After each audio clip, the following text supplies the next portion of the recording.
Groupe Pelou, l'immobilier bien plus encore présente. Sud Radio, le grand matin week-end, Osez investir le club, 9h30, 10h, Thomas Binet. Heureux de vous retrouver après cette petite pause avec notre invité Christian Etchebest, grand chef français, basque. Je vais me lui dire bonjour et bienvenue en basque. Ongi etorri egunon. Milesker. Thomas, vous allez nous présenter notre invité à travers son portrait inattendu. Oui, Philippe, nous sommes très heureux donc de recevoir Christian Etchebest. Vous venez de le dire, c'est un grand chef français spécialiste de la bistronomie, mais aussi d'une forme de bonhomie. Et qui n'a pas un bœuf sur la langue quand il s'exprime. Pour ceux qui nous suivent sur Facebook Live et qui connaissent Christian Etchebest, ils savent bien qu'on ne peut pas lui raconter de salade. Ce n'est pas le genre de personnage qui en fait des tartines. Alors, on va évacuer tout de suite, mon cher Christian, la question qui fâche, afin d'éviter de jeter de l'huile sur le feu. Comment va Philippe Etchebest ? Oui, j'ai bien dit Philippe, car même si vous savez que vous n'avez aucun lien de parenté avec lui, vous êtes d'ailleurs bien le seul, faut quand même le dire, et dans le même temps, vous ne nous aidez pas à nous en souvenir. Même physique, même coupe de cheveux qui ne permet pas de déterminer s'ils sont poivre et sel ou poil de carotte, même métier vous faisant sortir des arrières-cuisines par la porte des artistes pour finir devant les caméras de télévision, et cerise sur le gâteau, vous poussez la ressemblance jusqu'à devenir chacun ambassadeur d'une marque de bière différente la même année. En préparant votre portrait, j'ai relevé que vous êtes né un 17 février et en regardant de près, il n'y avait pas de quoi en faire tout un plat de l'actualité à cette date. On peut quand même préciser que vous êtes originaire de Pau, ville dont le maire est François Bayrou. Bon, je ne suis pas sûr que vous ayez d'autres points en commun, mais merci de cette origine paloise, car cela m'aura permis de placer son nom une fois dans l'année, et comme c'est au début de notre saison, cela va me donner immédiatement le sentiment du travail accompli. C'était ça où vous parlez de sauce béarnaise. Donc j'ai fait le choix de parler de François Bayrou.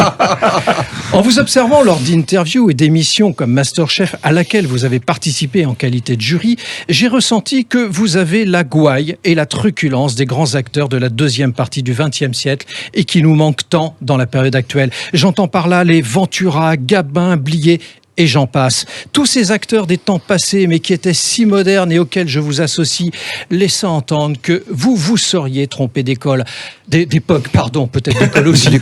Car comme vous, c'étaient des bons vivants qui avaient un bon coup de fourchette, mais qui savaient dire aux inconséquents pisse-vinaigre et pseudo-bienfaiteurs des temps modernes de se mêler de leurs oignons et d'aller se faire cuire un œuf. Nous pourrions rajouter à cette tablée d'ailleurs Jean-Pierre Coff, qui ne mettait pas d'eau dans son vin. Quand je vois ton plan de travail, c'est le bordel. Ton assiette, c'est le bordel. Avant de partir, tu rangeras ton bordel derrière.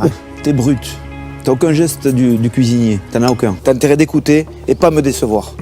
Tu montes à Paris. Je prends la responsabilité de te virer la semaine prochaine s'il faut. Toi, si tu me déçois, tu vas t'en rappeler. Mais c'est de la merde. Alors mon cher Christian, avant que vous réussissiez à nous éparpiller façon Pulse, nous sommes très honorés de vous recevoir ce matin dans Osez investir, car le moment est venu de nous permettre de mettre du beurre dans nos épinards en nous livrant maintenant la recette de votre succès. Bonjour Christian Etchebest. Bonjour tout le monde, bonjour et merci pour ce portrait magnifique. Merci à vous. Christian Etchebest. C'était de la haute cuisine.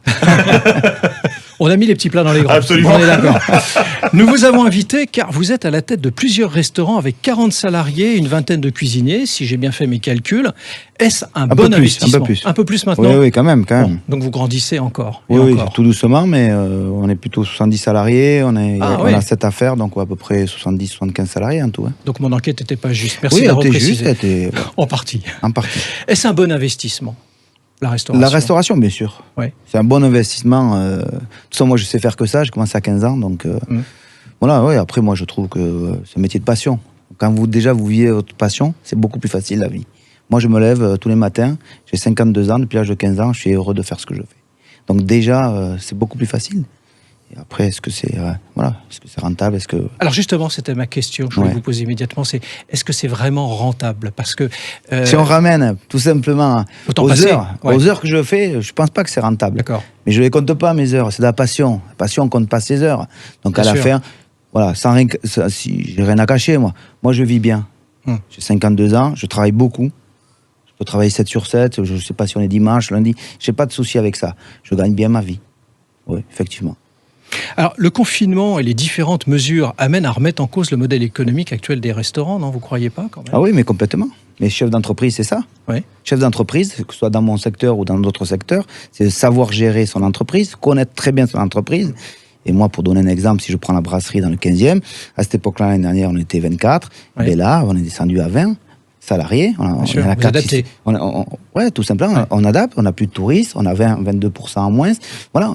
Ça, c'est être chef d'entreprise, tout simplement. Hein. Chef d'entreprise, moi, je pense qu'à un moment donné, c'est de l'intelligence, mais professionnelle. Il faut réfléchir un petit peu. Alors, quelle est la recette de la réussite dans votre domaine? Parce qu'il y a des gens qui nous écoutent ce matin et se disent, tiens, ils sont dans leur cuisine, hein, parce qu'on est à la fin de la matinale de Philippe David, ils sont en train de préparer peut-être leur déjeuner. Je sais pas. S'ils voulaient faire quelque chose dans la restauration, il faudrait qu'ils s'y prennent comment? Moi, je dis la restauration, c'est un métier très dur. Quand même, il faut pas oublier. Moi, j'ai commencé très jeune. Moi, la chance que j'ai, c'est que je suis cuisinier depuis l'âge de 15 ans. J'ai commencé ce métier. J'ai rencontré des gens extraordinaires qui m'ont donné cette passion. Voilà, c'est beaucoup d'investissement personnel. Donc, je dis attention. Moi, je dis attention quand vous montez des restaurants. Voilà. Moi, je sais que tous les restaurants que je connais ou des hôteliers, surtout dans la restauration, quand il y a un chef de cuisine qui est le patron, souvent, il y a de fortes chances que ça marche. Quand on n'est pas patron, on est tributaire d'un chef. Ça peut être plus compliqué, mais il y a des très belles réussites. Je veux pas noircir le dossier, mais voilà, je dis attention. Moi, j'ai une bonne formation de cuisinier, j'ai fait de belles maisons, donc voilà, c'est quand même beaucoup plus facile. Je connais mon métier par cœur. Mais quand on fait des plats, comme vous avez dit, c'est pas un métier, c'est une passion. Est-ce qu'il n'y a pas une autre chose, la passion et l'amour? Passion et l'amour, ça va bien ensemble, bien sûr. Les philosophes disent pas tout ça. Bon, moi, je suis pas un grand philosophe. Moi, je suis pas un grand philosophe, mais moi, je pense que la passion et l'amour, ça peut aller ensemble. Franchement, Etchebest, c'est un petit peu typé basque comme nom. Quel est votre plat basque préféré? Est-ce que vous pouvez nous le décrire? Parce que, mon cher Thomas, moi j'adore la cuisine basque.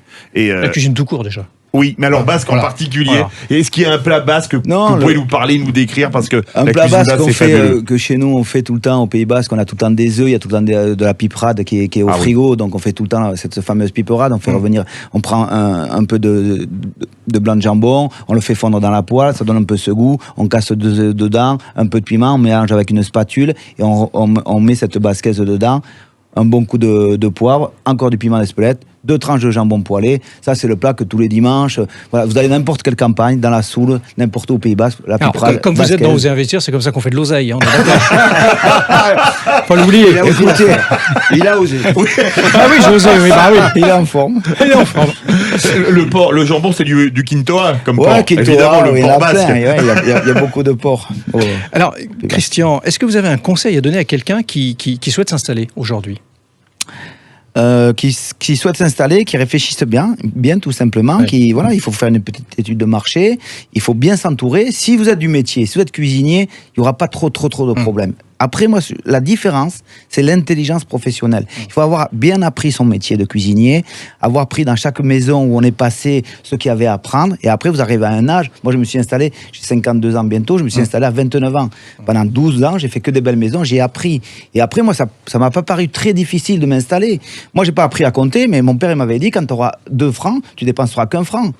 Moi, j'ai des trucs très simples de la vie. Manager, j'ai pas appris à manager. On est 70, j'ai jamais aucun problème chez moi. Ça reste familial, voilà. Il faut dire que vous êtes costaud. Hein. Non, pas du tout. Non, un grand cœur. C'est sûr, ça Je doit suis aider. costaud, Le mais basque est solide. Le basque est solide et peut-être dangereux.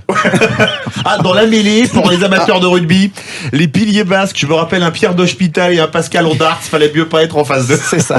Alors, vous avez entendu l'intervention d'Alain Guibert, maître Alain Guibert, le nœud papillon le plus célèbre du palais de justice. Maître, quelle est votre plaidoirie ce matin? Alors, j'ai retenu l'histoire d'un jeune restaurateur qui a décidé, mon cher Christian, avec son épouse, de lancer une nouveauté et de redynamiser son établissement en proposant un menu bien-être. Le cuisinier innove avec des plats sans gluten et végétariens, comprenant également des substances dérivées du chanvre et du cannabidiol. Ouais, c'est stupéfiant. Bravo Philippe. Bravo, ouais. A priori, ce restaurateur se fournissait légalement en chanvre. Oui. En tout cas, c'est ce qu'il a indiqué par la suite à la justice, mais là où ça s'est corsé pour lui, c'est qu'il a décidé d'en faire la publicité en invitant un journaliste télé. Bon, et alors il se passe quoi? Et alors, le reportage a été diffusé sur une chaîne locale et a déclenché une visite de la police. Du coup, perquisition, découverte de fleurs de chanvre séchées et d'huile de cannabis. Conséquence, le restaurateur a été placé en garde à vue. Donc il s'est retrouvé devant la justice et au final Le substitut du procureur de la République lui a opposé le fait qu'il avait un devoir d'information de sa clientèle et a demandé la qualification de l'infraction en provocation à usage de stupéfiants à la suite de propositions de menu avec chanvre et a requis 300 € d'amende avec sursis. Procureur pas trop méchant. Cependant, l'avocat de la défense a insisté sur la responsabilité de celui qui lui a vendu cette substance en précisant que son client avait été trompé. Alors comment s'est terminée cette affaire, maître ? Eh bien, le tribunal a admis les arguments de la défense et a relaxé le restaurateur qui aujourd'hui a quitté les cuisines pour se reconvertir dans le BTP. Ce n'est pas un conseil, Christian. Voilà, ça vous laisse rêveur, j'imagine, Christian Etchebest. Ouais, j'ai rien à dire là, je suis rêveur. Ouais. On utilise quelle huile dans la cuisine basque? Pourquoi? Pour savoir, c'est pas l'huile de chanvre, au moins. Alors, comme le veut la tradition dorénavant d'Oser Investir, on termine l'émission avec une chanson que vous avez choisie, Christian Etchebest. C'est Claudio Capéo, Un homme debout. Ouais. Je trouve que le titre vous correspond bien, d'ailleurs. Écoutez, c'est un chanteur que j'aime bien. J'aime bien son histoire, j'aime bien ses textes. Voilà, c'est assez profond, j'aime bien. En plus, j'aime bien sa voix. Donc, peut-être qu'il me ressemble un petit peu, je sais pas. Alors, on veut vous remercier d'être venu. C'était avec grand plaisir. On veut vous remercier également des conseils que vous avez pu nous donner, et surtout à ceux qui nous ont écoutés ce matin. Vous étiez sur Oser Investir, et mon cher Philippe... C'était le 53e numéro déjà. Déjà le 53e numéro. Merci de nous avoir suivis. Vous pouvez retrouver l'intégralité de l'émission sur sudradio.fr ou sur oserinvestir.fr en téléchargeant les applications de Sud Radio ou d'Oser Investir. Merci de votre fidélité. Et vous savez comment on dit à bientôt en basque? Non, mais attendez. Allez, Christian, aidez-nous. À bientôt. Ikusharte. Ah ouais, c'est ça. Voilà, il sait pas. Non, Je vais falloir revenir. Je rêvais. Non, comme C'est ça, Philippe David qui vous donne un cours de basque. il fait revenir souvent en cuisine, donc c'est tout à fait normal. Merci de votre fidélité. Et on vous retrouve dimanche prochain. Sud Radio, le grand matin week-end, Osez investir le club, 9h30, 10h, Thomas Binet. Avec Groupe Pelou, l'immobilier et bien plus encore.